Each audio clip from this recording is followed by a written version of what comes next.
महिसागर में सिद्धि महायज्ञ करेगा, तुम उसके सिद्धि महायज्ञ में सहायता करना, ऐसा आदेश देवियों ने बर्बरीक जी को दिया। और देवियां अंतर ध्यान हो गई, बर्बरीक जी वहीं रहने लगे और फिर से देवियों की सेवा पूजा आराधना पहले की तरह करने लगे। और फिर कुछ दिन के बाद पटना पाटलिपुत्र बिहार में रहने वाला एक बहुत ब्राह्मण, बहुत बड़ा, जिसका नाम विजय था। देखिए सब याद रखिएगा जितने नाम मैं बता रहा हूं। विजय नामक ब्राह्मण, वो चलते हुए काशी गया। पहले वो समूचे पृथ्वी पर पैदल ही घूमता था और वो काशी में विद्या अध्ययन किया और फिर कोई सिद्धि महायज्ञ करना सीखा। तो उसको पता चला कि महिसागर संगम में सिद्धि करनी चाहिए। इसका भी लिंक श्याम बाबा कथा से है। वो ऐसे ही महिसागर में सिद्धि प्राप्त करने नहीं आया था, उसके पीछे कोई रहस्य था जो कि हमारे बाबा की कथा से लिंक है उसका। और फिर जब यहां वो आया तो बर्बरीक जी ने उसको देखा, तो दोनों जो है एक दिन रात को सोए हुए थे। तभी देवी ने बर्बरीक को सपने में आदेश दिया। सपना आया बर्बरीक जी को, माने हमारे बाबा को एक सपना आया और देवियों ने सपने में कहा, बर्बरीक, ये जो तुम्हारे बगल में विजय नामक ब्राह्मण सोया हुआ है, तुम लोग अब उठो और विजय की सिद्धि में सहायक बनो। ये सिद्धि प्राप्त करेगा, यज्ञ करेगा, तुम सहायता करना।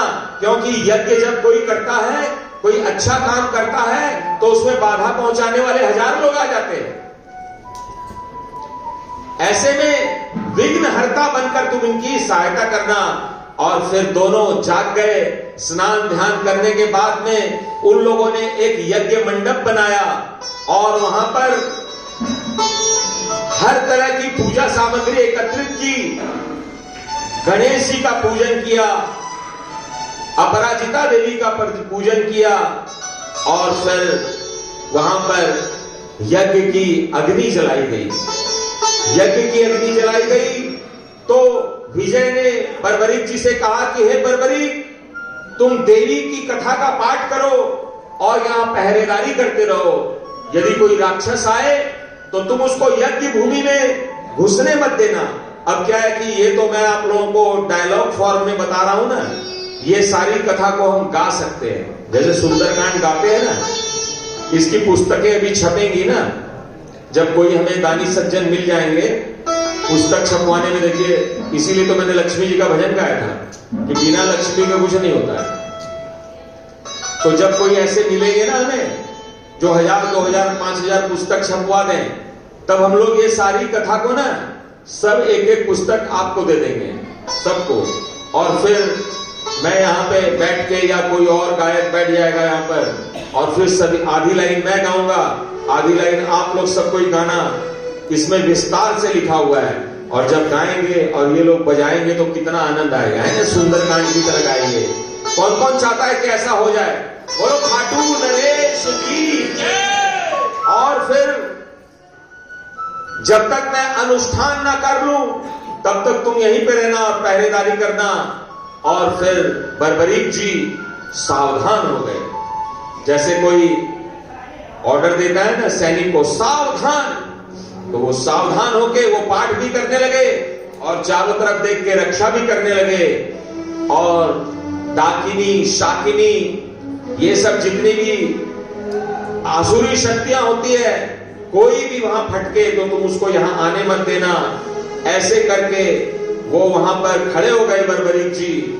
और उसके बाद में विजय नामक ब्राह्मण ने क्षेत्रपाल की पूजा की, अपराजिता देवी की पूजा की और उन्होंने वटयक्षिणी देवी की पूजा की। ये सब जो मंदिर है ना, वहां सब देख के मैं आया हूं, वहां सब है। श्याम बाबा ने 5000 साल पहले जहां तपस्या करी थी, जो जो स्थान है वो सब इस धरती पर विद्यमान है। और जीवन में कभी अवसर मिले तो आप लोग बद्री केदारनाथ जाते हैं, रामेश्वरम जाते हैं, जगन्नाथ जी जाते हैं, 12 ज्योतिर्लिंग जाते हैं ना। आप यदि श्याम बाबा के भक्त हैं तो कभी महिसागर संगम हम लोग चलेंगे, एक बस कर लेंगे, ट्रेन कर लेंगे, हवाई जहाज बुक कर लेंगे और सब कोई जाएंगे। और श्याम बाबा ने जहां जहां तपस्या की वो सब स्थान देख के आएंगे और बाबा का गुणगान करेंगे। बोलो खाटू नरेश की। अब एक भजन करेंगे और उसके बाद आरती करेंगे, है ना। और कल की कथा ठीक 2 बजे से आरंभ होगी। कल हम लोग देखेंगे कि श्याम बाबा की तपस्या में जो बाधा पहुंचाने के लिए राक्षस आते हैं, वो कौन कौन से राक्षस होते हैं जिन्होंने बाबा के काम में, विजय के काम में, भक्तों के काम में अड़चन डालने का, और कैसे उनका संहार करते हैं।